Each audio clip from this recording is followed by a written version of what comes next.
Buenas noches a todos. Vamos a empezar el evento de presentación del libro de León Rodríguez Saar, Memorias del último califa de Bagdad. Nos da mucho gusto el tener la oportunidad de auspiciarle para esta presentación en la Casa del Tibete, México, que tiene una afiliación con este texto y su historia un poquito lejana o extraña, porque nosotros estamos en buena medida en el otro lado de la historia. Nosotros somos promongoles, porque la civilización tibetana tuvo un vínculo muy importante con el imperio mongol y fue una de las pocas culturas que recibió, digamos, el lado amable de los mongoles, ¿no? Pero bueno, me da mucho gusto tener a León aquí, lo conozco desde hace más de 38 años aproximadamente, fuimos compañeros de escuela en la universidad, así es, años lunares. En una guardería éramos pequeñitos juntos. Y celebro enormemente la publicación de su libro. Yo tuve la oportunidad de estar cerca de él mientras elaboraba su famoso palacio, ¿no? Su Palacio Azul, que es una maqueta hermosísima. Y bueno, les doy a todos la bienvenida, espero que estén contentos y le voy a pasar el micrófono a nuestra editora para que presente a nuestros muy insignes visitantes. Muchas gracias, gracias por venir y todos bienvenidos. Gracias, Tony. Hola, muy buenas tardes a todos. Tony ya me subió el rango varias rayitas. Tengo el gusto de estar aquí esta tarde acompañándolos porque además de que me une a León una gran amistad que ha sido muy enriquecedora para mí, yo colaboro con el proyecto Javesha, que ha sido uno de los coorganizadores junto con Casa Tíbet y Vaso Roto Ediciones de esta presentación. Así que bueno, en primer lugar presentaré aquí a nuestros ponentes y en segundo voy a hacer un brevísimo comercial antes de que entremos en materia. Aunque yo le dije a León que evidentemente ninguno de los tres necesita presentación, pero bueno. Liliana Oliva, no lo dijo, ¿verdad? Gracias, Alberto.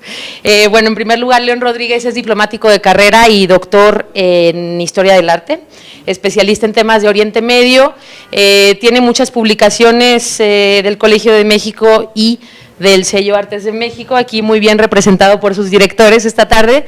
Entre sus publicaciones destacan El Palacio Azul, del que hacía mención Tony, Al-Azraq, de Artes de México justamente, y Arte Islámico, Evocación del Paraíso, del Colegio de México.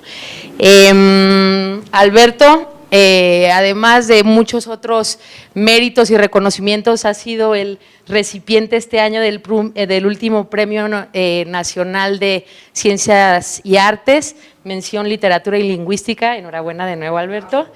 Claro que sí. Escritor y editor de sobra reconocido.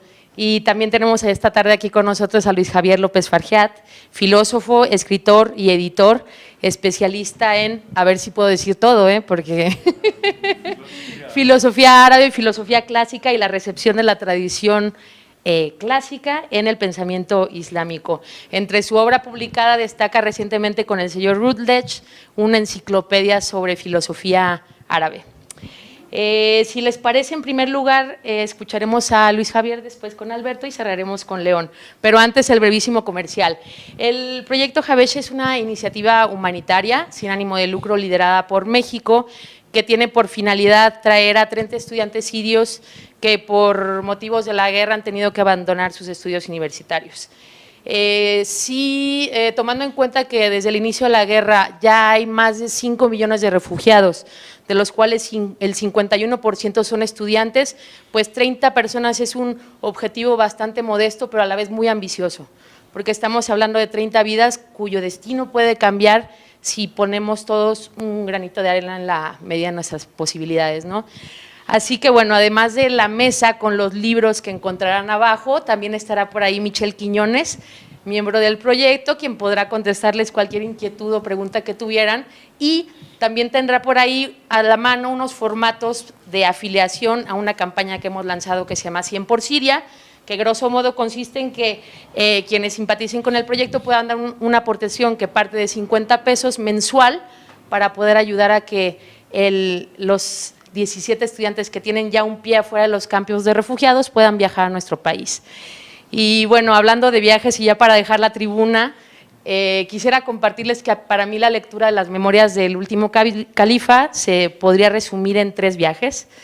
En primer lugar, un viaje en el tiempo, porque me permitió ver de manera muy vívida aquella Bagdad en el siglo XIII, la ciudad de la paz y el choque de esos dos mundos, ¿no?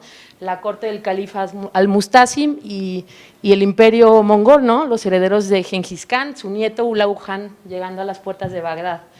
En segundo lugar, un viaje en la lengua, porque León no solo nos ofrece algunos bellísimos poemas que se ajustan a los modelos de los poemas árabes clásicos, sino que también entretejió como un orfebre de los mejores, de los del siglo XIII, muchísimos términos mozárabes que nos hacen viajar en la lengua castellana como fue en algún momento también, ¿no? Y en tercer lugar, también me hizo viajar al desastre de la guerra, que no solo ocurrió en el siglo XIII y no solo ha ocurrido intermitentemente a lo largo de toda nuestra historia, sino que el día de hoy es la realidad de muchas personas. Así que bueno, yo le agradezco a León esos 3 viajes y no dudo que muchos de ustedes tendrán esos 3 y otros cuantos. Así que muchas gracias por escucharme y gracias a León por la invitación.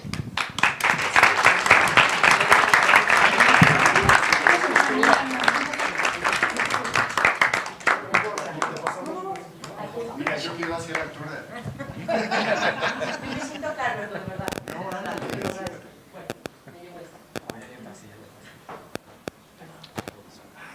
Sí, cómo no. Eres muy alto, pero no sobra. Pues ya, si me quité los zapatos, me voy a quitar. Por si se calientan así. Flor del loto. Bueno, pues muy buenas tardes. Muchas gracias por venir a la presentación del libro de mi buen amigo León. Muchas gracias, León, por la invitación.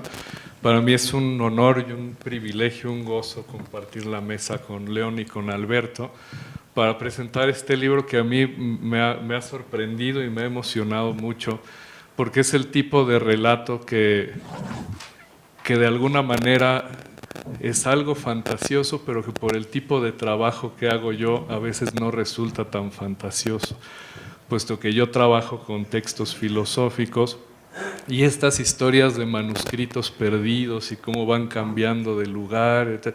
Eso es muy familiar para mi trabajo. Yo, como decía Liliana, trabajo textos filosóficos y cómo se transmiten del mundo griego al mundo cristiano oriental en siríaco y luego del siríaco al árabe, y cómo van apareciendo copias, ediciones, algunas cambian, algunos modifican las interpretaciones. Entonces, siempre que uno trabaja con cosas de ese tipo, leer este tipo de relatos que lo van involucrando a uno en ese universo que de alguna forma para uno es familiar, resulta de verdad un gozo y muy emocionante.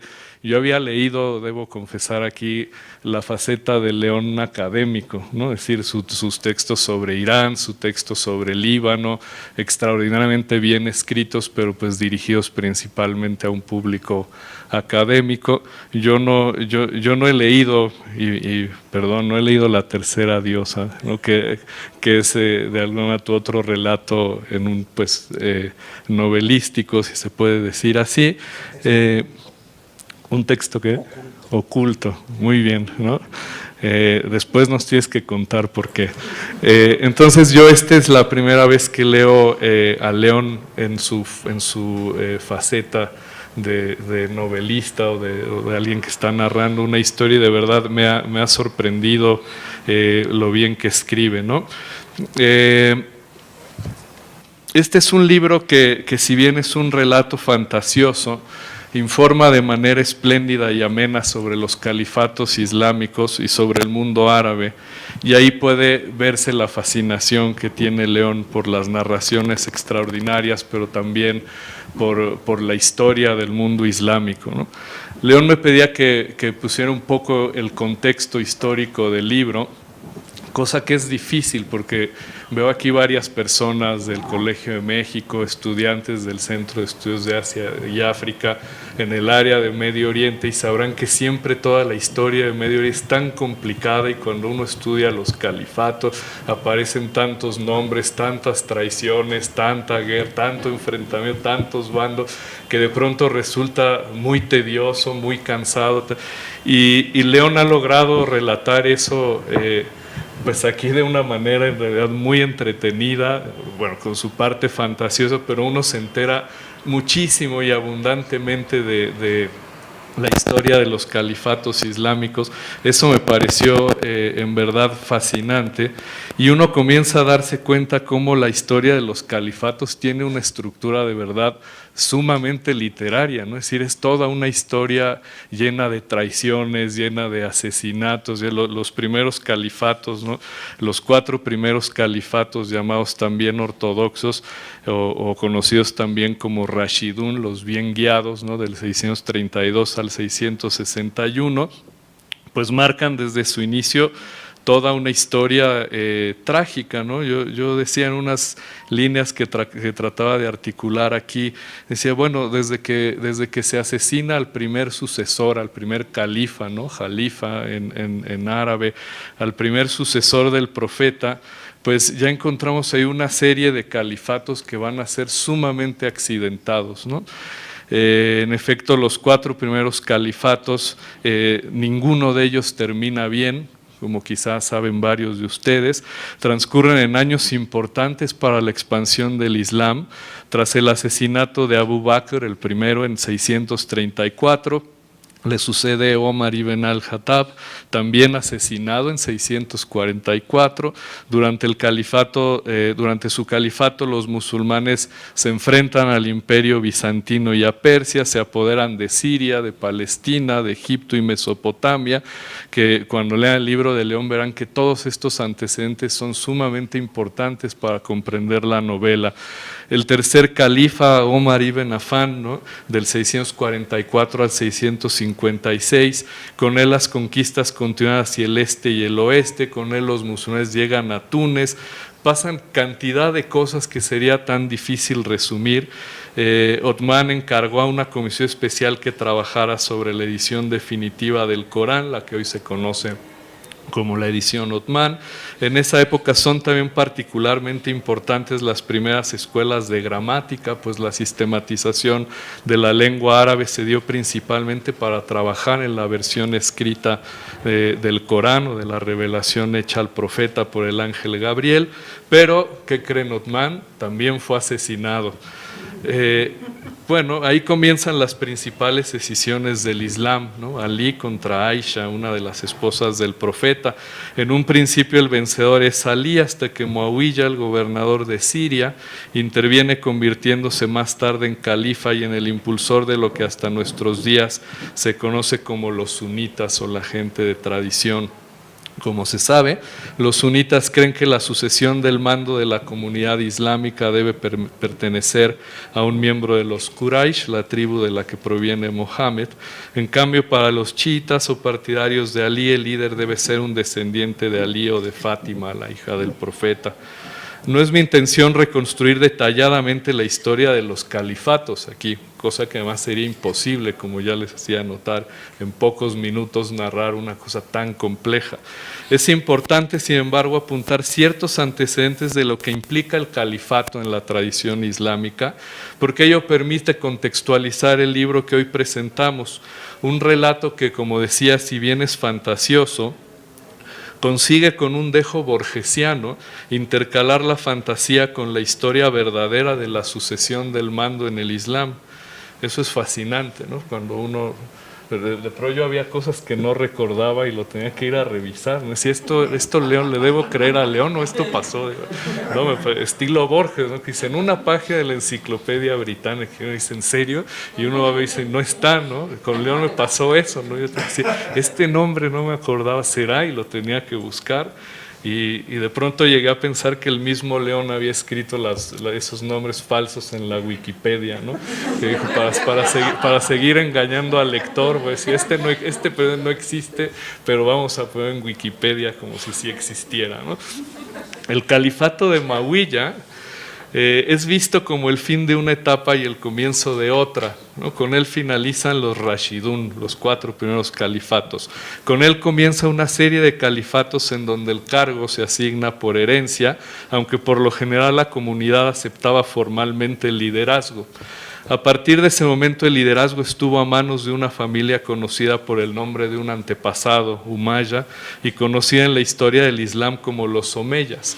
El califato Omeya tuvo su capital en Damasco del 661 al 750, posteriormente en Córdoba, en Al-Ándalus, de 929 a 1031, y hay entre 756 y 929 un emirato independiente en Córdoba, hasta que en 929 Abd al-Rahman III rompe relación con Oriente. Historiar Al-Ándalus en este brevísimo espacio es imposible. León, Alberto, varios de los especialistas que están aquí saben la cantidad de literatura especializada que existe acerca de Al-Ándalus y lo complicado que también es ese periodo en la historia del Islam. A donde quiero llegar por fin es al califato abásida de Bagdad del 750 al 1218, pues es el califato que resulta central en el libro de León. Con el califato abásida o abasida, se puede decir de las dos maneras, Bagdad reemplazó a Damasco como centro del califato musulmán. El poder de Abul Abbas y sus sucesores, conocidos precisamente como los abásidas, abarca del sur de Irak hasta Asia Central. Los abásidas habían conquistado el mando enfrentando a los omeyas y ahora necesitaban definir territorios, coaliciones, el papel de los funcionarios del gobierno y otros muchos problemas. La zona, como puede verse y como insiste Frank Joseph, el personaje central de Memorias del último califa de Bagdad, es conflictiva desde mucho tiempo atrás. Durante el califato abásida hubo sucesores de Abul Abbas, algunos de ellos protagonistas en el relato de León, que contribuyeron a la consolidación de la nueva capital del califato, es decir, Bagdad. Piénsese, por ejemplo, en Al-Mansur o en Harun al-Rashid. Me permito una digresión muy personal. La época abásida, también llamada época de oro, es una de mis preferidas en la historia del Islam, pues en ella se da el desarrollo del pensamiento filosófico y científico. Supongo que León tuvo el gesto de invitarme a presentar su libro porque conoce que parte de mi labor como filósofo e historiador de la filosofía se centra precisamente en este periodo. Los abásidas unificaron los territorios islámicos durante 500 años. Desde 762, Bagdad se convirtió en un impresionante centro cultural. No todo es violencia y destrucción en la historia de Irak. León alude constantemente a la pérdida del patrimonio cultural en Bagdad tras la invasión estadounidense en 2003. De hecho, así es como comienza Memorias del último califa de Bagdad, con la invasión estadounidense que, como sabemos, termina muy mal. En esas mismas tierras, actualmente zonas de violencia e inestabilidad, floreció durante el periodo abásida la Casa de la Sabiduría, Bait al-Hikma, una institución en donde se tradujeron y se cultivaron cantidad de tratados sobre gramática, matemáticas, astronomía, medicina, artes ocultas y filosofía. En la Casa de la Sabiduría convivían traductores, científicos, filólogos, gramáticos, filósofos, poetas. Fue fundada por el califa al-Rashid e impulsada por su hijo Al-Mamun. Al-Mamun, partidario de lo que podríamos llamar el racionalismo islámico, apoyó una de las escuelas teológicas más racionalistas, la de los mutasilíes. También en la Casa de la Sabiduría se formaría el así llamado Círculo de Al-Kindi, el primer filósofo de los árabes. En la Casa de la Sabiduría, además, colaboraban cristianos y musulmanes, debatían textos filosóficos y teológicos, discutían la mejor manera de traducirlos. Poco a poco hubo filólogos que dominaban el griego, el siríaco y el árabe. Ahí se tradujo prácticamente todo el corpus aristotélico, se tradujo a Hipócrates, a Galeno, a Arquímedes, a Ptolomeo. aquí hay de esta cantidad de historias borgesianas de las que yo decía al principio. Hay una que a mí me gusta mucho, que es la transmisión de un texto aristotélico que aparece en un trabajo que se llama Los Parva Naturae, que es un pequeño tratado dedicado a la adivinación de los sueños. Yo pensaba todo el tiempo que te leía en estos personajes traduciendo. Ese tratado de Aristóteles, el original, el griego, Aristóteles explica por qué no existe la adivinación a través de los sueños. Y entonces sabía que esto a ti te gusta también, Alberto, ¿no? Porque entonces resulta que el traductor del texto, usted lee todo el texto aristotélico, es idéntico salvo ese tratado. El traductor, que es un anónimo, lo cambió porque pues esa tesis de Aristóteles ponía en riesgo la profecía. Y entonces el traductor modifica el texto y él inventa una nueva teoría de la profecía donde hace decir a Aristóteles que sí se puede la adivinación de los sueños. Y lo más curioso es que después esa teoría de la adivinación de los sueños fue el texto base para que judíos, cristianos y musulmanes construyeran su teoría filosófica que justificaba la profecía. Y entonces a mí sí me da mucho coraje porque lo hizo un anónimo, dice, y si el anónimo supiera el impacto que tuvo su tratado, y él lo hizo nada más para salvar, pues quizá para salvar su pellejo, quizá para hacer a Aristóteles decir otra cosa, o para tener un texto filosófico que no contrariara lo que pensaba la tradición islámica. Resulta que el texto fue muy exitoso y el pobre señor no se sabe quién es, ¿no? Entonces yo te leí y decía que estas historias de los manuscritos y la tradición en ocasiones pueden ser muy tristes, ¿no? En estas épocas donde el escritor es famoso, ¿no? Y este pobre nada más cambió la historia de los 3 monoteísmos y es un anónimo, ¿no? Entonces, bueno, no quiero extenderme más, sino ubicar a los lectores de Memorias del último califa de Bagdad, en lo que fue Bagdad, ¿no? León retrata una Bagdad en conflicto. Su relato se centra en la destrucción del califato abásida a manos de los mongoles en 1258. Como él mismo dice, un acto de barbarie del que la civilización musulmana sunita no ha logrado recuperarse.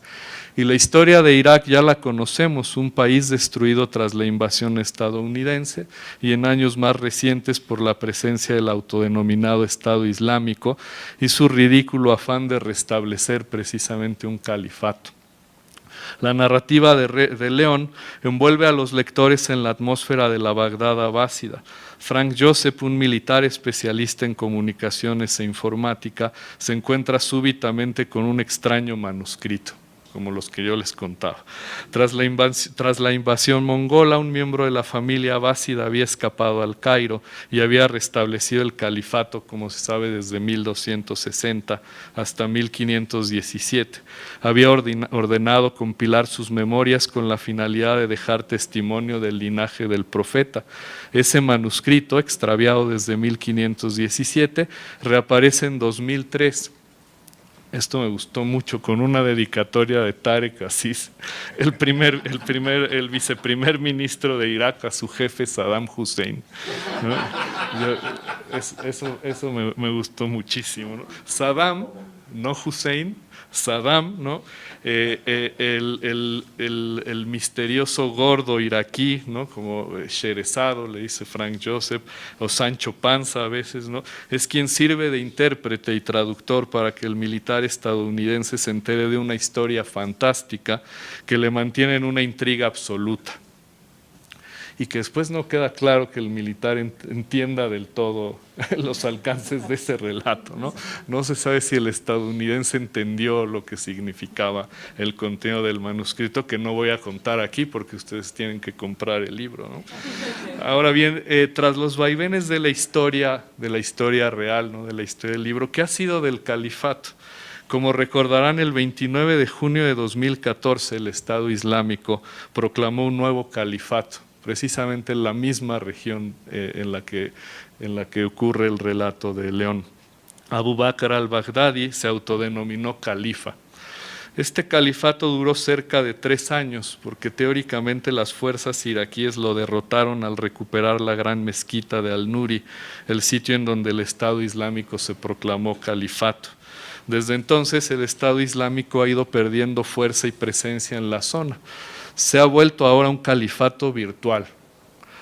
La historia de los califatos está marcada, como puede verse en el libro de León, sí, por la sucesión, pero también por el dominio territorial. El pseudocalifato de Estado Islámico ha perdido el territorio físico, pero ahora con su maquinaria propagandística domina un territorio virtual. Desde ahí infunde terror y sigue agravando el viejo enfrentamiento sectario entre sunitas y chiitas, que también aparece muy bien retratado en el libro de León. Cuando se lee Memorias del último califa de Bagdad, uno no puede dejar de pensar en la nueva versión del califato, el del Estado Islámico. Un califato claramente sunita que justifica una guerra religiosa e ideológica contra el régimen chiita de Bagdad, que también justifica de ese modo su expansión en Siria, gobernada por alauíes, y en donde a pesar de ello el Estado Islámico se enfrenta también a milicias sunitas. Parece en efecto que los tiempos han cambiado poco, aun cuando Estado Islámico es tan solo un brote extremista, con grandes aspiraciones que afortunadamente no cuenta con el respaldo de buena parte del mundo musulmán. No me resta sino agradecer a León no solo por haberme invitado, sino por el gusto que me ha dado leer su libro y por la cantidad de reflexiones que me ha suscitado este relato. Aquí apenas he mencionado alguna de ellas, ¿no? No me resta sino decirles que compren este libro, porque como decía Liliana, solo es un gran libro. Muchas gracias, gracias de nuevo, León.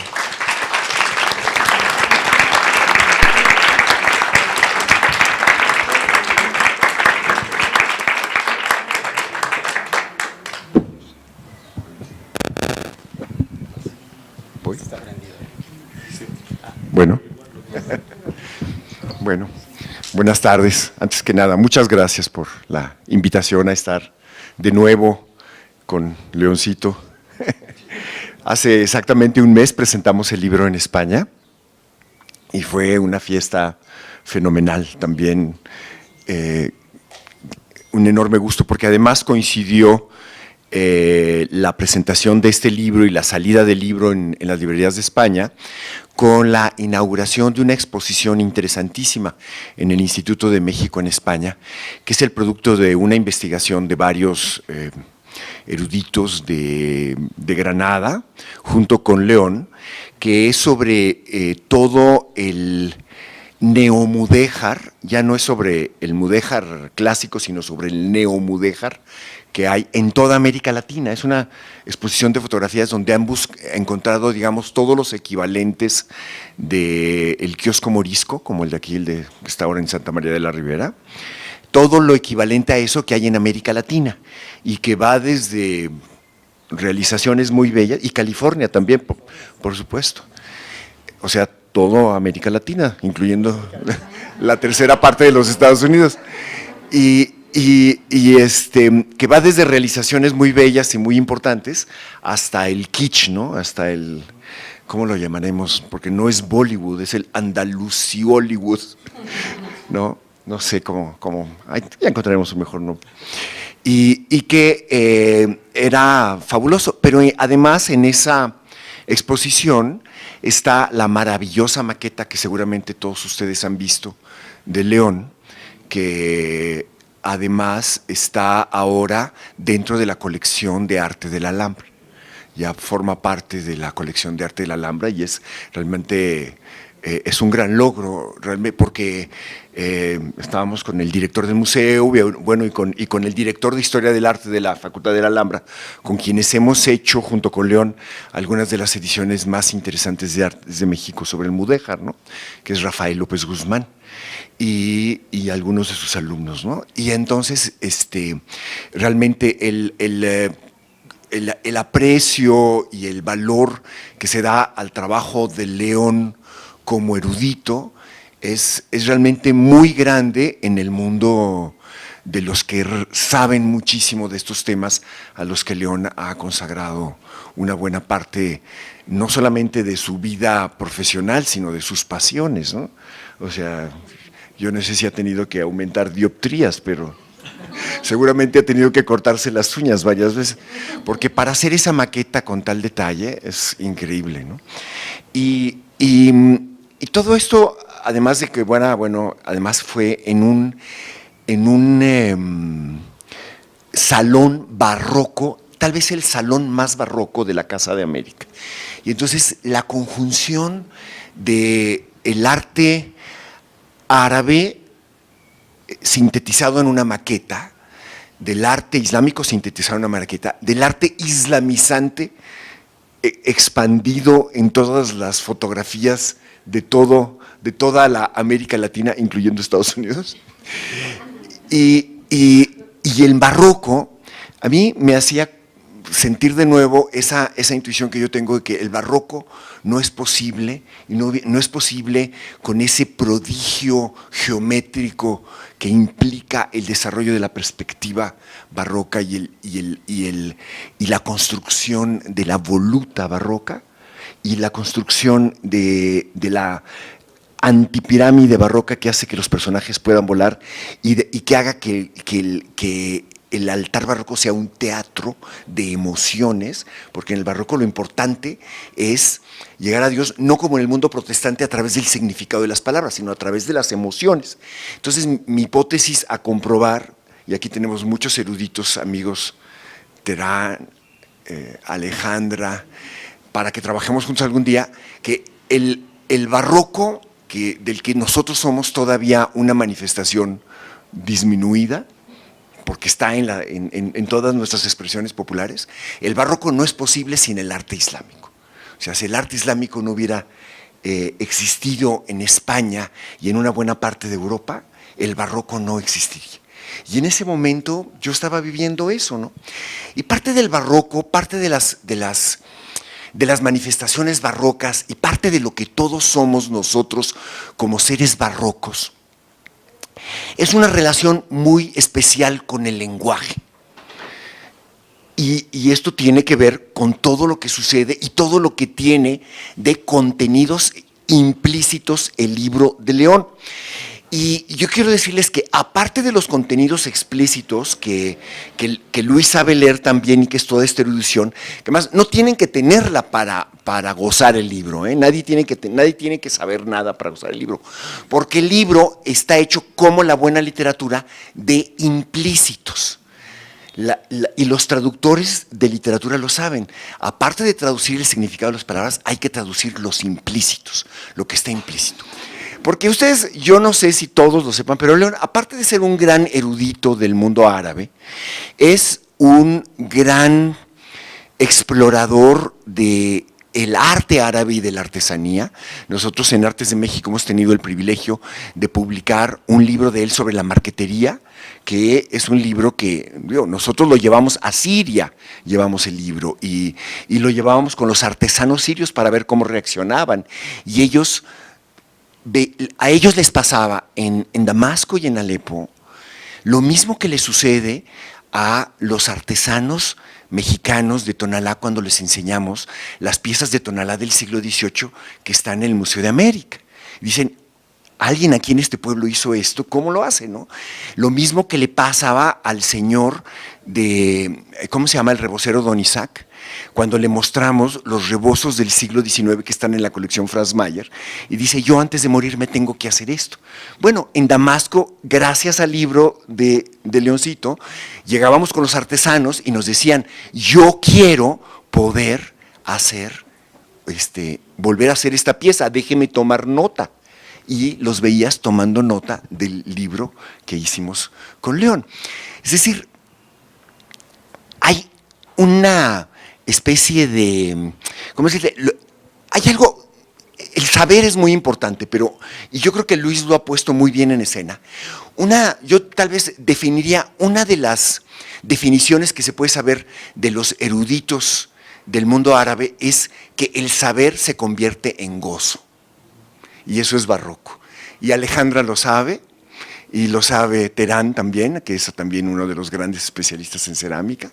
Alejandra, que está en el Museo de las Culturas y que, bueno, me presentó a Luis, por favor, en una sesión dedicada a estos lares.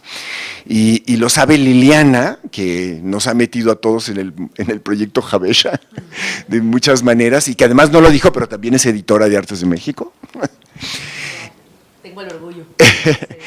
Y entonces León tiene esto que nosotros agradecemos, que es un maniático, que es una de las cualidades de los artistas. Su mamá, que está aquí, no me dejará mentir. O sea, es un poquito obsesivo. Si él fuera nada más una de las cosas que es, no sería tan obsesivo, pero además de ser un gran especialista en el mundo árabe, en la historia del mundo árabe, de ser un gran especialista, y su tesis de doctorado es sobre el arte árabe, de ser un gran especialista en la arquitectura islámica, y lo es de tal manera que escribir sobre la arquitectura islámica y hacer una tesis de doctorado no fue suficiente, tenía que hacer una maqueta, con la cual, bueno, es parte de, pero es el saber convertido. O sea, ¿cuántos universitarios vamos a hacer o convertir nuestras tesis en maquetas para poder sentir? Bueno, ¿cuántos? La verdad está raro, es raro. Yo por eso digo que en el mundo árabe, además le han puesto el seudónimo así como al-Baghdadi. No se llama al-Baghdadi, sino es un nombre adquirido porque él es de Bagdad. Leoncito es León Rodríguez Zahar al-Maquetí. Bueno, y entonces hizo una maqueta que es de tal perfección, o sea, las fotografías que hizo nuestro amigo Jorge Bertis, de la maqueta por adentro, parecían reales, que llevó a Margarita, que editó el libro, el otro libro, el del Palacio Azul, le dijo, León, ¿por qué en lugar de hacer un ensayo nada más sobre este Palacio Azul, que es síntesis de tantas cosas, de tantos principios de la literatura, ¿por qué no haces un relato como si el palacio realmente existiera?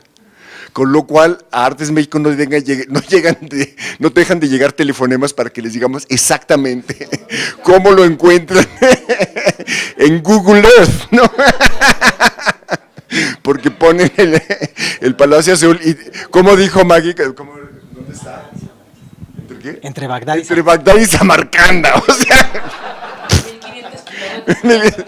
Sí, no, es como la muralla de Trump, ¿no? Y entonces, León tiene esta maravillosa manía de no tener contención, es decir, él tiene que ir de un campo al otro, de un tipo de erudición a otro, y esto lo lleva a la literatura de una manera muy divertida. Y yo, una de las cosas que quiero que nos platique ahorita que le toque intervenir, es cómo se divirtió con todos los tipos de lenguaje que hay en la novela. Por ejemplo, este personaje enigmático que es el gringo, es un pinche gringo que no entiende nada, pero al mismo tiempo tiene la cualidad literaria de que en algunos momentos es un tipo adorable, es un tipo amable, ¿no? Es un tipo al que se le puede querer, pero es un, digo, y además en estos días en que acaban de nombrar a la torturadora de las prisiones de Irak como jefa de la CIA, ¿no? Que Trump la acaba de nombrar, es de lo más oportuna esta presencia. Porque además hay otra faceta de León, que es la de diplomático, y emparejada con la de analista del mundo internacional. Él ha escrito columnas periodísticas sobre esto, pero su labor en el Consejo de Seguridad de la UNESCO, de Naciones Unidas, en la delegación mexicana, fue en un momento histórico muy importante, en el que México tuvo un papel que pasará a la historia como un papel vanguardista. Y que realmente está implícito en esta novela. Esta política mexicana, que realmente fue en su momento muy progresista, está implícita en esta novela. Y León está informado de todo lo que está sucediendo y de todo lo que significaba la invasión a Irak y cuál fue la posición de México en todo esto. Todo esto está implícito en esta novela, ¿no? Y entonces todo este saber y todas estas vivencias las convierte en maqueta o en literatura. Y esta novela es muy extraño porque es una novela muy rara. No es una novela, y a mí me gustan las novelas que no son nada más de suspenso. O sea, casi desde el principio tú puedes saber que el personaje que se aparece, pues es un aparecido, ¿no? Pero eso no es lo importante, porque aquí no es el tipo de novelas de que lo importante es quién es el asesino, sino lo que va sucediendo en cada momento. Incluso hay un capítulo que trata sobre, salen los arquitectos del Palacio Azul. O sea, el libro está lleno de momentos gozosos y de momentos increíbles, pero lo que yo decía, hay esta exploración del lenguaje que a mí me parece muy interesante, que muy poca gente se va a dar cuenta, porque tampoco no hay que darse cuenta para saberlo, pero uno lo va sintiendo. El gringo habla diferente. Es decir, los niveles de español y de impregnación del árabe que hay en el español lo van convirtiendo en una especie de paleta de los posibles españoles entre lo contemporáneo y regional, porque todos sabemos, por ejemplo, que el español que se habla en España es un regionalismo, ¿no? O sea, hablan cosas, ellos van a por ello y esas cosas extrañas que para nosotros es como hablar hablando en latín, ¿no? Entonces va desde esta forma antigua de hablar, que es la de los españoles, que son apenas el 10% de los hispanohablantes en el mundo, hasta formas muy variables. Por ejemplo, a mí me preocupó ese tema en una de mis novelas. Yo me preocupé por meter muchas palabras árabes, pero me preocupé porque fueran palabras que se usan. Palabras como aceite, ¿no? O sea, mucha gente no sabe, por ejemplo, por qué en España la gente no come aceitunas, comen olivas. ¿Por qué? Porque los españoles han hecho un enorme esfuerzo por borrar todas las palabras de origen árabe que pudieron, ¿no? La gente en España nada en piscinas. Cuando le dices albercas, no entienden de qué se trata. Por ejemplo, esto que nosotros tenemos, que es una de las maravillas de la arquitectura del centro histórico, que son las ajaracas, y que están no solamente en la superficie, sino en los enlazados decorativos, ellos lo llaman en la ciudad, cuya característica de textura urbana son las ajaracas, lo llaman esgrafiados. Y yo le pedí, todavía conocí al presidente de la Academia de Historia del Arte de Segovia, en la ciudad de Segovia, que es la que tiene toda esta característica, y él me decía ahí, ajaraca, ¿qué es eso? Dijo, no puede ser. Es decir, ellos han boicoteado una cantidad tremenda de palabras, y aún así, según Antonio de la Torre, no pudieron quitar 4,000. Y entonces, León ha explorado todo esto, incluyendo también, atreviéndose a incluir palabras que no son comunes. Pero ¿quién las usa en la novela? Las usan algunos en situaciones especiales, ¿no? Entonces, la búsqueda de lenguaje, de trazos y huellas árabes que hizo León es mucho más sofisticada y mucho más sabia de lo que uno se puede imaginar, y tiene que ver con el goce del lenguaje, tiene que ver con el goce de la lengua, tiene que ver con esto que decíamos, que es convertir al saber en un sabor, convertir a la erudición en un goce tremendo, ¿no? La enorme cantidad de cosas implícitas que puede haber en la vida cotidiana, bueno, eso además lo saben no solamente quienes estudian este mundo, sino quienes lo han vivido como diplomáticos. O sea, a Leoncito le tocó abrir la representación diplomática de México en Palestina, en Líbano también, y en Líbano y en Palestina. Probable. Y yo tengo la hipótesis de que toda la interpretación de las 1001 noches, a ver qué piensas, Alejandra. No, las 1001 noches no es sobre cómo se fue salvando Sherezada de la muerte, cómo con la emoción del relato lograba vivir una noche más. El tema principal de las 1001 noches es el mundo clandestino de las mujeres. La primera escena, que es cuando el sultán se va de viaje con su hermano, y entonces las mujeres del reino hacen su fiesta, ¿no? Y después todo lo que sucede. Y después todos los relatos principales del libro, en una de las, bueno, hay muchas articulaciones y muchas maneras de ver las 1001 noches, tienen como eje eso que algunos eruditos llaman la astucia de las mujeres. pero que es el mundo clandestino de las mujeres, del cual los hombres a veces ni cuenta se dan, y que se convierte, además de ser una clandestinidad, en un gran goce. Y entonces tenemos todos que leer detalladamente el libro de León para saber toda su vida clandestina. Yo no voy a dar ninguna clave porque no la sé, pero la literatura está hecha también de eso, de saber, de sabor y de grandes incógnitas de la vida, porque uno cree que cuando lee una novela va a averiguar de la vida más profunda de los autores o de los personajes, y termina averiguando algo de la vida más profunda de uno mismo, del lector. Los invito a que se lancen en esa aventura. Muchas gracias.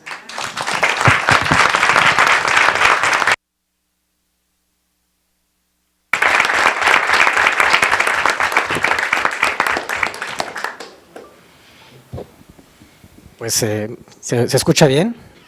Pues le digo, muchísimas gracias por supuesto, a Alberto, que lo bajé de un avión en Madrid y lo puse a presentar la novela. Llegando. Y ahora mismo lo vuelvo a pescar bajando del avión procedente de París, ¿no? O sea, todo lo que yo diga es producto del por ahí va la explicación. Y bueno, muchas gracias a Luis Javier por sus amables comentarios y muy profundos y muy eruditos. Y como dice Alberto, yo siempre tratando de guiar a las personas y de controlar, soy un poco de controlador. Entonces, ustedes no saben, pero cuando me invitó a presentar su novela, me mandó un guión de lo que yo tenía que decir. O sea, a ti también, ¿no? O sea, eso es parte de la presentación, es parte de la novela, yo ya lo pegué en la novela, o sea que cree que puede. Pues está bien, es parte por eso lo queremos. no, como ya he pasado exámenes de tesis, aquí está Francisco Gil, que fue mi primer sinodal. Sí, uno se preocupa por lo que van a decir de uno. Bueno, además quiero agradecer obviamente a Casa Tíbet por habernos dado este recibimiento tan gentil de Tony Karam, que digo, lamentablemente no pudo suspender su clase para estar con nosotros. Y desde luego, bueno, pues esta presentación de esta novela, que es la primicia en México, pues está dedicada en buena medida al proyecto Javesha, que Lili ya nos presentó. Y bueno, y desearles el mayor de los éxitos. Están haciendo una gran labor, aunque sea un granito de arena, literalmente es un granito de arena a favor de esta tragedia que está ocurriendo en Siria.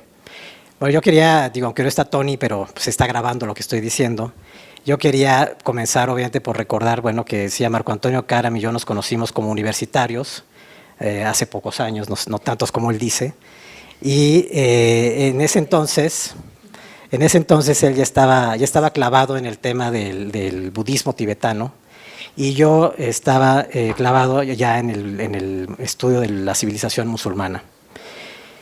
Cada quien tomó su rumbo, porque yo entré al servicio exterior mexicano, serví en 4 países árabes, además de que desde ahí obviamente conocí otros países musulmanes.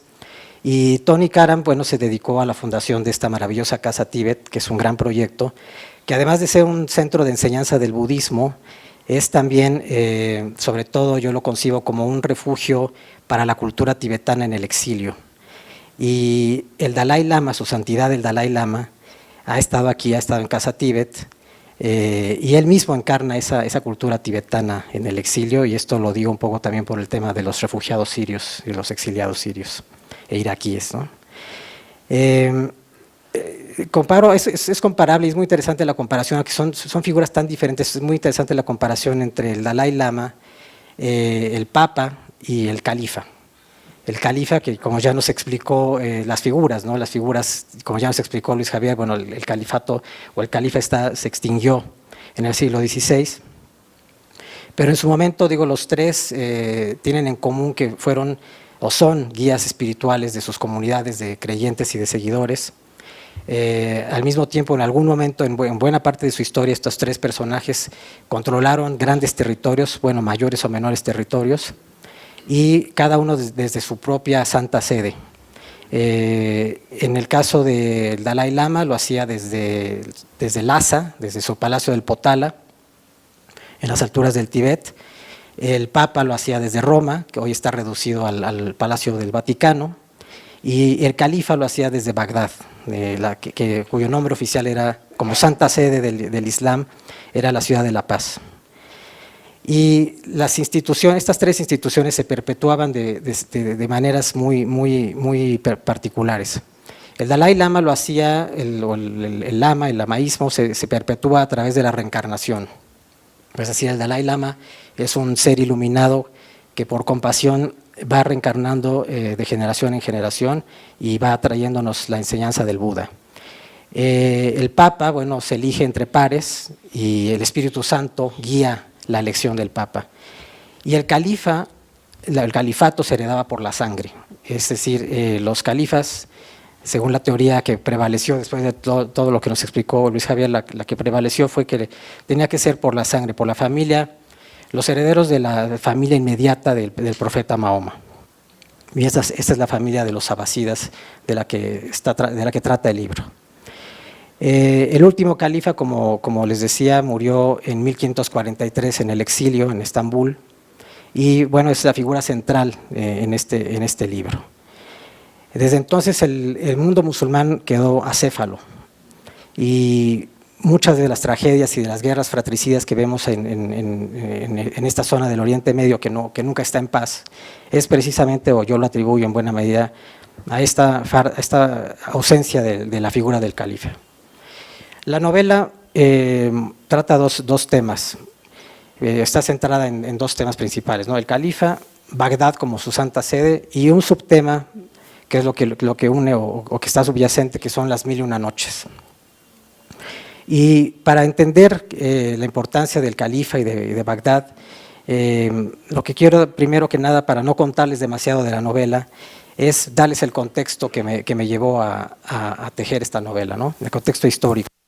Y ahí yo me centro en dos fechas claves, que son 2003 y 1258.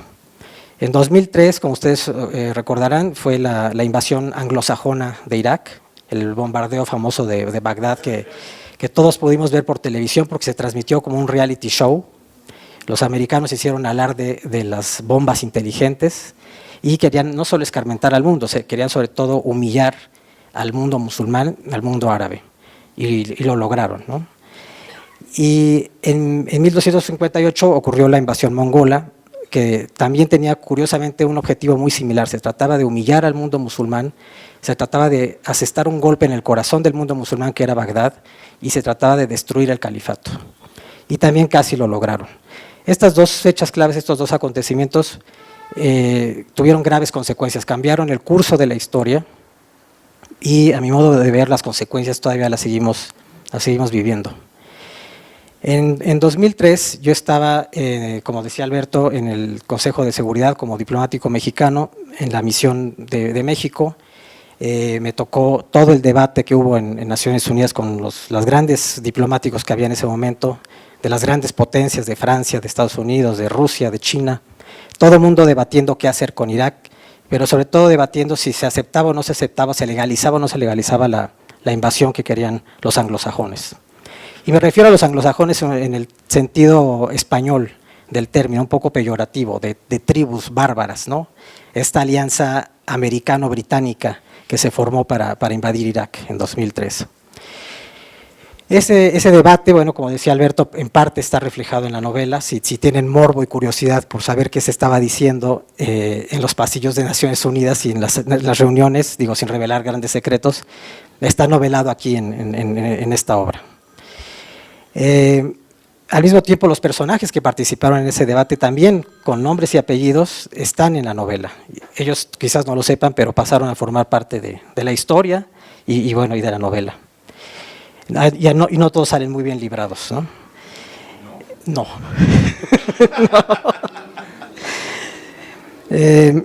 Pero bueno, volviendo al tema, las consecuencias que yo quería más que nada destacar de la invasión de 2003 son tres consecuencias, tres efectos graves que seguimos padeciendo todo el mundo, ¿no? Como ustedes saben, bueno, la invasión no fue legalizada por Naciones Unidas. México, como decía Alberto, obtuvo ahí una gran victoria diplomática, pero al final de cuentas la fuerza prevaleció sobre la razón y los anglosajones se salieron con la suya. Y los efectos, pues yo los resumiría, primero que nada, el más grave es el agravamiento, el exacerbamiento del choque de la civilización occidental y musulmana que estamos viviendo hoy en día. En segundo término, la profundización de estas guerras fratricidas en el mundo musulmán, que está acéfalo, sin la figura del califa, sin un guía espiritual, se han acentuado enormemente y han llegado, como lo decía Luis Javier, a ideologías verdaderamente extremas y grotescas. La principal de ellas, la más característica, es la que dio origen al Estado Islámico, o el Daesh o ISIS, así se le conoce.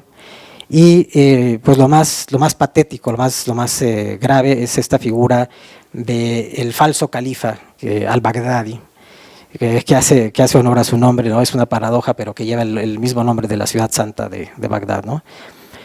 Y esta lucha que se ha desatado en Irak y en Siria por establecer el Estado Islámico ha llevado también como consecuencia a esta tercera o grave consecuencia, que es la hemorragia incesante de refugiados que vienen de Irak y sobre todo ahora de Siria, que se están esparciendo por Europa, principalmente por Turquía, pero que gracias al proyecto Habesha también hemos puesto nuestro granito de arena, o lo han puesto ellos más bien, en tratar de rescatar a algunos de estos jóvenes estudiantes sirios para traerlos a México, lo cual pues nuevamente mis felicitaciones.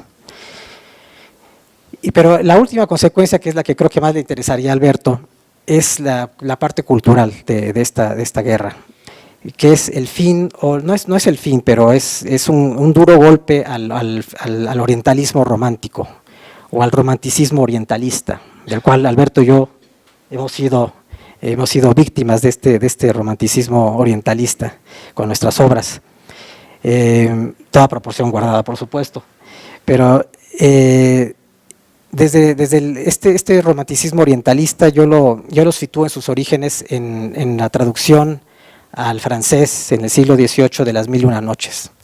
Las Mil y Una Noches fue lo que desató esta ola de fantasía y de ensueño de este mundo del Oriente Medio, y desde entonces, desde ahí se generó toda una corriente artística, que se reflejó en la música, en la ópera, en la literatura, en la literatura sobre todo, y hasta en el cine. En los años 20, los grandes héroes, ustedes recordarán, eran Rodolfo Valentino disfrazado de jeque árabe, o Lawrence de Arabia disfrazado de jeque árabe y haciéndola de libertador del mundo árabe. Y ahora resulta, después de esta guerra, no exactamente después de esta guerra, pero muy acentuado, ahora los héroes de Hollywood son otros, ¿no? Los héroes de Hollywood son los Rambos, que andan matando enturbantados a diestra y siniestra en operaciones comando, y mientras más enturbantados maten, más héroes son, ¿no? Y hasta Alberto ha sido víctima, yo creo que de esta crisis del orientalismo romántico, porque ya le echó llave al cerrojo de sus jardines de Mogador, ya no nos deja entrar, ya cerró su ciclo. No creas, cerré el ciclo, pero ya revivirá. Estoy llegando de Mogador. Está llegando de Mogador. Bueno, fue a visitar, fue a echarle agua al jardín. Ahora, yo como historiador, que también tengo esa vocación, obviamente establecí el paralelismo, ya les decía, con el año de 1258, la invasión mongola, que como les decía tuvo el mismo objetivo, curiosamente, paradójicamente, el mismo objetivo que la del 2003, básicamente era herir de muerte, herir en el corazón al mundo musulmán, al mundo árabe, humillarlo. Y los mongoles en esa época, no solo destruyeron Bagdad físicamente, la Bagdad de la Edad de Oro, de cuya arquitectura quedan muy pocos ejemplos, desgraciadamente, y no sé si hayan sobrevivido a estos últimos bombardeos y ataques suicidas. También en esa invasión mongola se pierde la gran biblioteca de Bagdad, la Casa de la Sabiduría que mencionaba Luis Javier, que era la verdadera descendiente de la Biblioteca de Alejandría. Ahí los califas durante 5 siglos habían reunido todos los tesoros que se habían logrado rescatar del mundo clásico antiguo, de Persia, del Oriente, y los habían reunido y traducido gran parte al árabe, y pues gran parte de ese acervo para la humanidad se perdió. Nuevamente fue una tragedia para la civilización, igual que la destrucción de la biblioteca de Alejandría. Pero los mongoles, que bueno, quiero aclarar que no eran budistas en ese momento, pues digo para que me escuche Tony, no eran budistas en ese momento, porque si no pues hubiera sido un desatino que hubieran hecho eso. Practicaban alguna forma de chamanismo, pero sobre todo estaban muy influidos y muy infiltrados por tribus o por sectas cristianas orientales, por sectas heréticas musulmanas que estaban en contra del califato, y sobre todo habían establecido una alianza táctica con los cruzados que estaban en Palestina tratando de conquistar Jerusalén. Y fue esta combinación de fuerzas que los llevó a cebarse, a ensañarse en contra de la familia del califa, porque sabían que el califato, la herencia del profeta se transmitía por la sangre. Entonces ellos hicieron una redada de toda la familia del califa y los pasaron a cuchillo y casi logran su objetivo de destruir en ese momento el califato. Pero no lo lograron, casi parece de novela, pero fue histórico. Uno de los miembros de la familia se salva, huye a El Cairo y ahí salva la sangre del profeta y restablece el califato, como decía Luis Javier, en 1260.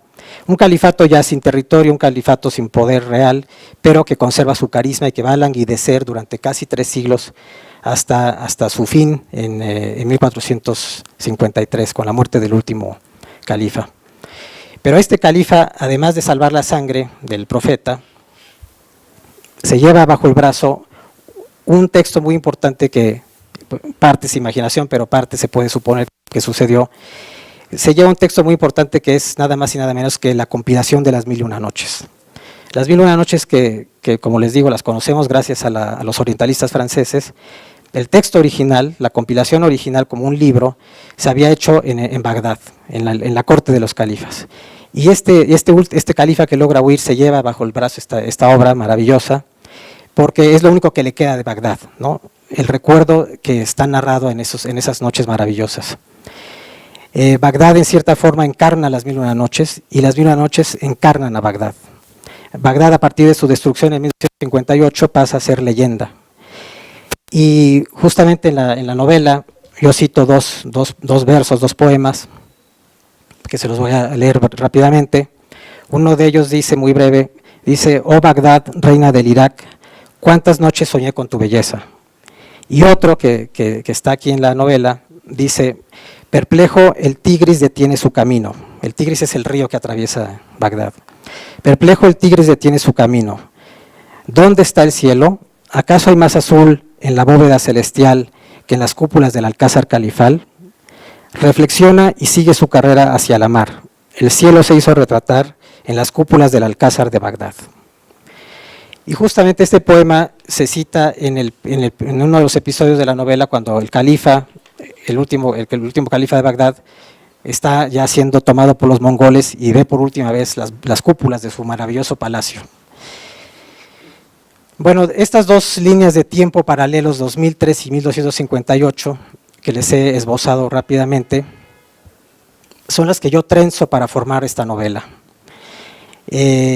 En 2003, como ya decía Alberto, el protagonista pues es este gringo simplón, que es un programador informático, que por el puro, bueno, es un escéptico de la guerra, porque incluso él confiesa que ha marchado en contra de la guerra, que ha ido a Nueva York a protestar ante Naciones Unidas, pero finalmente, bueno, dice, bueno, me dan un contrato y me voy a la guerra, como lo hacen muchos de ellos, ¿no?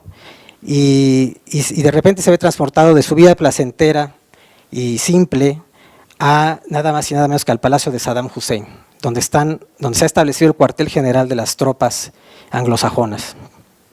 El palacio de Saddam Hussein ocupado.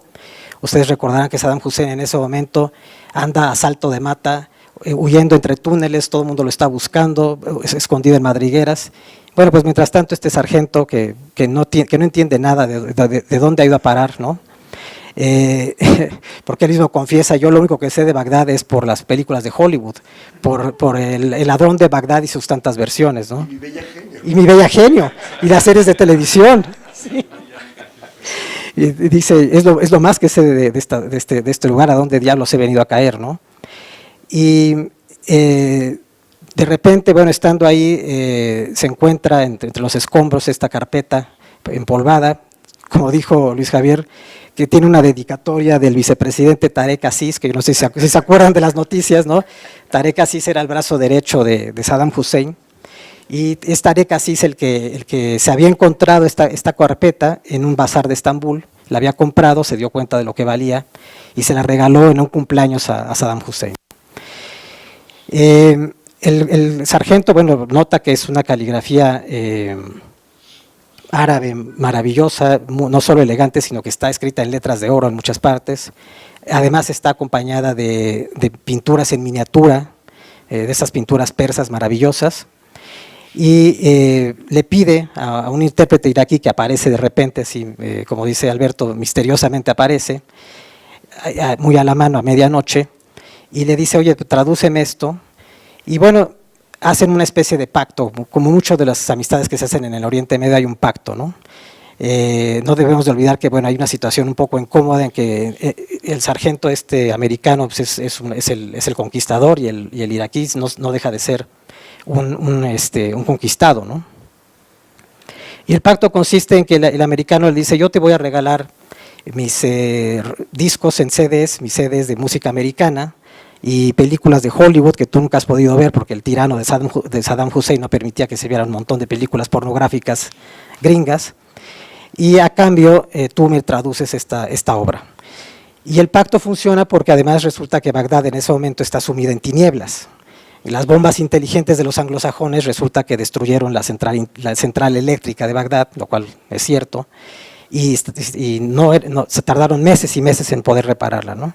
Entonces Bagdad es una ciudad en tinieblas, los pocos generadores de gasolina que existen están destinados a uso militar, así es que el sargento y su amigo iraquí pues no tienen otra forma de entretenerse que leyendo esta obra. Y ellos mismos dicen, hemos vuelto a la Edad Media, hemos vuelto a una edad en la que lo único que nos alumbra son las lámparas de aceite tipo Aladino, y solamente tenemos este texto para entretenernos, pero sobre todo para evadirnos de la horrible situación de guerra que nos rodea, ¿no? En el 2003. Y a lo largo de 26 noches, que son en las que logran ellos reunirse, ya a altas horas de la noche, porque cada quien tiene su trabajo, a lo largo de 26 noches van leyendo esta obra, y se dan cuenta, bueno, que efectivamente es una obra muy importante porque se trata justamente de las memorias del último califa, el último descendiente de los califas, que es Al-Mutawakkil III, por si se quieren acordar del nombre, Al-Mutawakkil, ese es el nombre del califa, por eso decía Luis Javier que era muy difícil ponerse a hablar de los nombres de los califas. Bueno, este hombre está moribundo en Estambul, sabe que no tiene descendientes o se los han matado, y está capturado, preso en el serrallo de Estambul, y sabe que con él se extingue la dinastía, que con él la sangre del profeta en su linaje más directo se extingue. Y entonces quiere dejar un legado, una memoria, un homenaje a sus antecesores, y él inicia su crónica, su relato. Dice, yo relato lo que mi padre me contó y lo que mi abuelo le contó a mi padre y mis bisabuelos, estas cadenas de tradiciones, de historias que se usan mucho en el Oriente Medio, y así empiezan los episodios que él va narrando en sus memorias, y empieza justamente en 1258 con la caída de Bagdad. Ahí ese es el primer episodio de esta novela, esa parte es muy histórica, se ciñe mucho a lo que ocurrió. Después el segundo episodio habla justamente de este héroe, este único sobreviviente de la familia que logra evadirse y que logra escapar al Cairo y refundar el califato. Pero de ahí las historias, las memorias de este califa ya empiezan a confundirse con el delirio, se va mezclando con cuentos, con mitos, con leyendas, y el califa, sin darse cuenta en sus memorias, acaba creando una obra que se va mimetizando mucho con el estilo de Las Mil y Una Noches, al grado de que no se puede separar muy fácil qué es la historia y qué es el cuento, ¿no? Y por eso quizás hice dudar un poco a Luis Javier de qué partes eran verdaderas y qué no.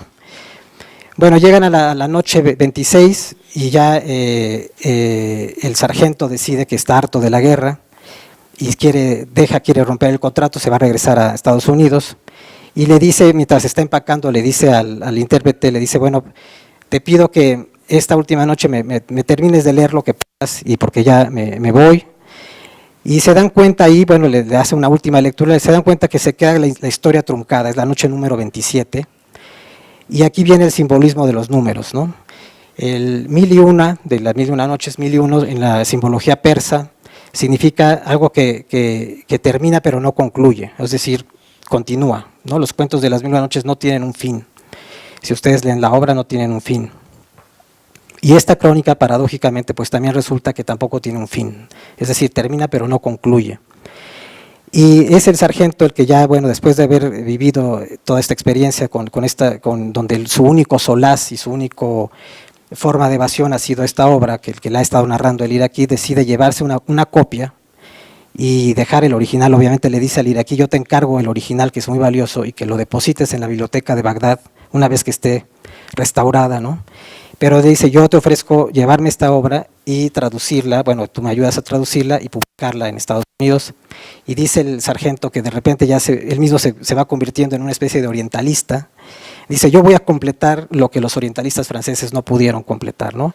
Esta obra que es una especie de epílogo, de corolario de las 1001 noches originales. Y así es como llega a nuestras manos esta obra, gracias al sargento Joe, que tenía que tener un nombre gringo, más promedio no podía ser. Gracias a él tenemos esta obra. Y bueno, pues habrá que seguir buscando los cuentos restantes o las historias restantes.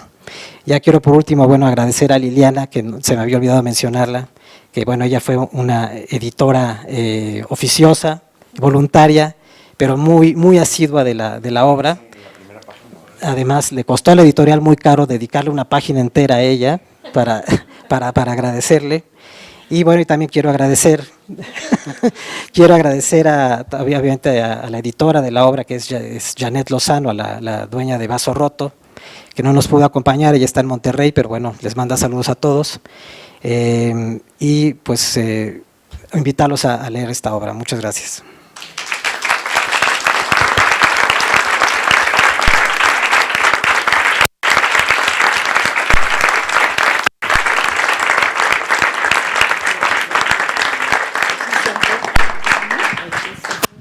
Si me permites iniciar la discusión.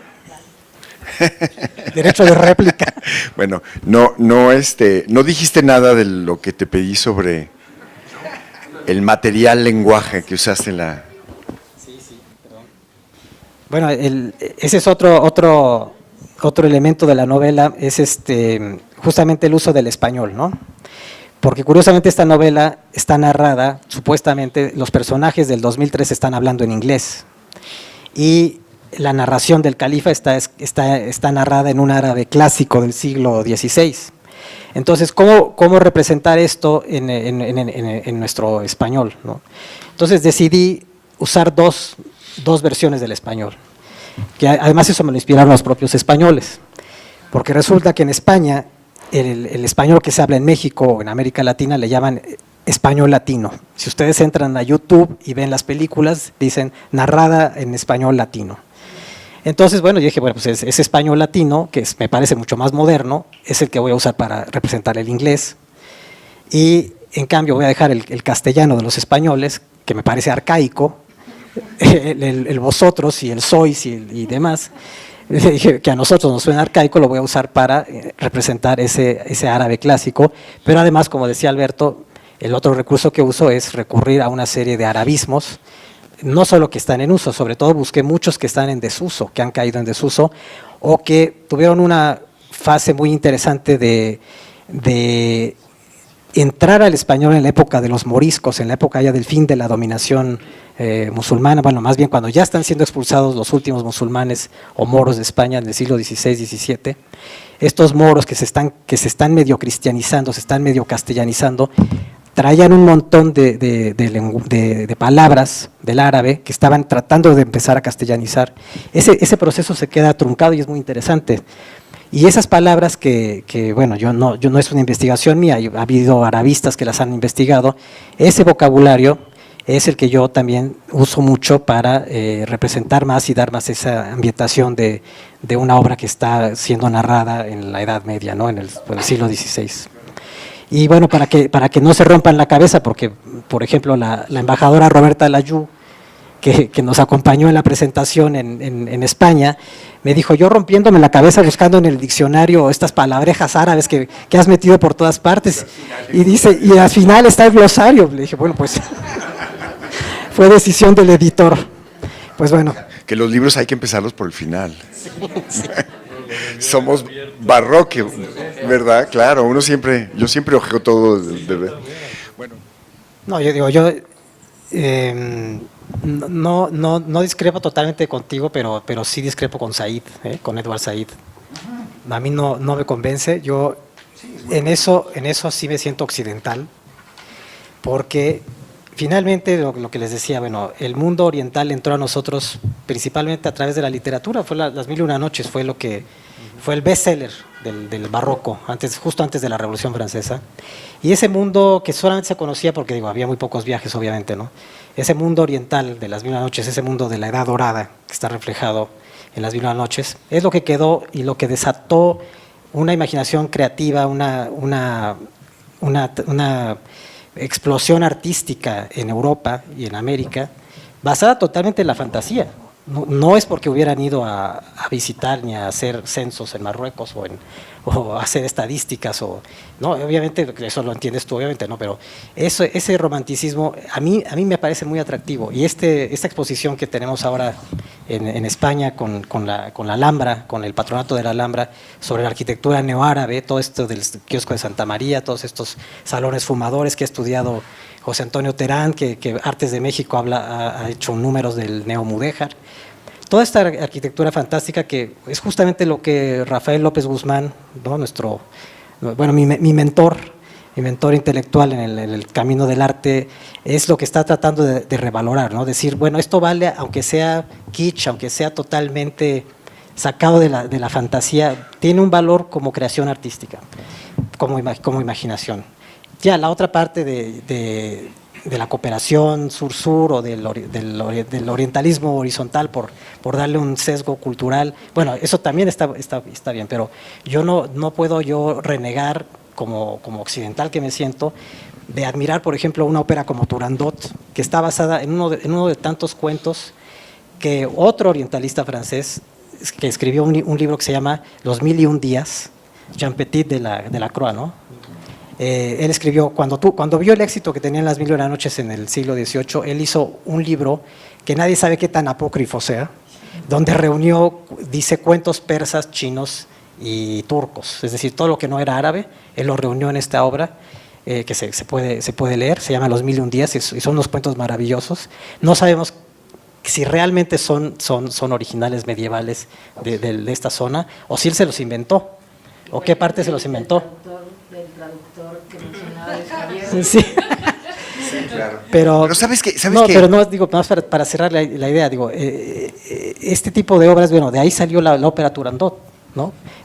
No es porque el señor haya ido al oriente a empaparse de la cultura, sino es su imaginario, su fantasía de lo que es o debería ser ese mundo. Y a mí eso me parece fascinante, y eso creo que lo entendemos, digo, yo sí me siento occidental en mi formación, lo entendemos y yo lo aprecio, ¿no?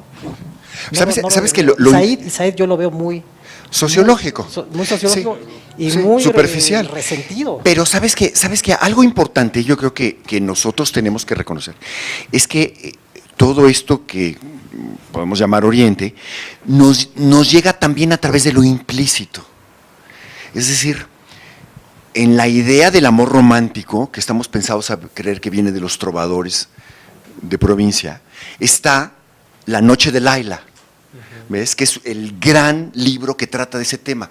Entonces, una gran parte de la cultura que creemos que es occidental, nos viene y tiene las raíces árabes. por un lado.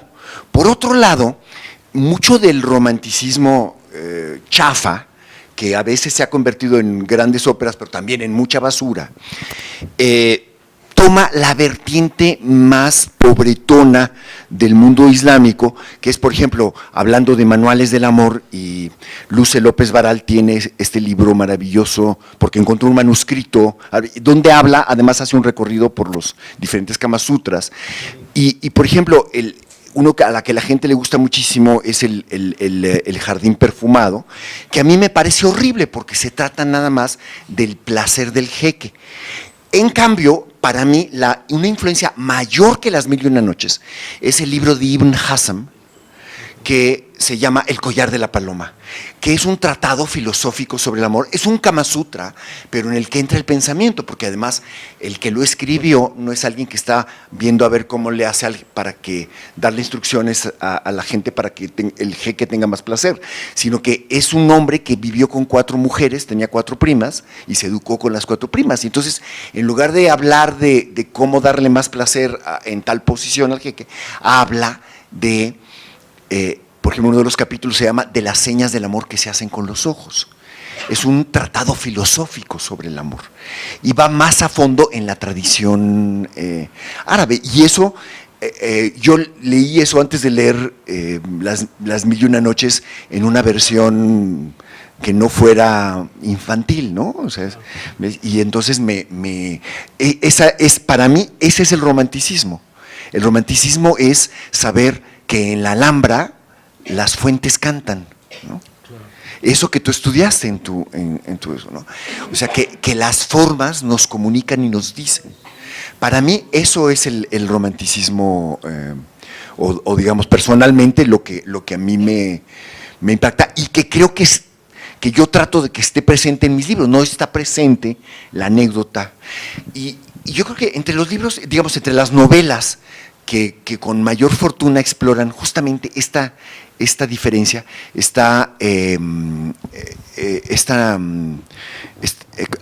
¿cómo se llama?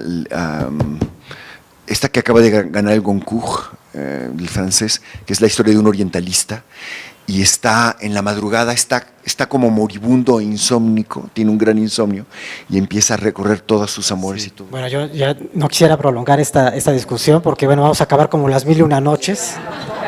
Matías Enaj. Entonces, pues, les quiero dar las gracias a todos por su presencia, bueno, yo a Alberto, a no, pero deja, a lo mejor alguien tiene algo más que decir. Bueno, no sé, pero ya… Antonio, Alejandra, Jorge. Para el cóctel. ¿Eh? No, muchas gracias por acompañarnos y enhorabuena.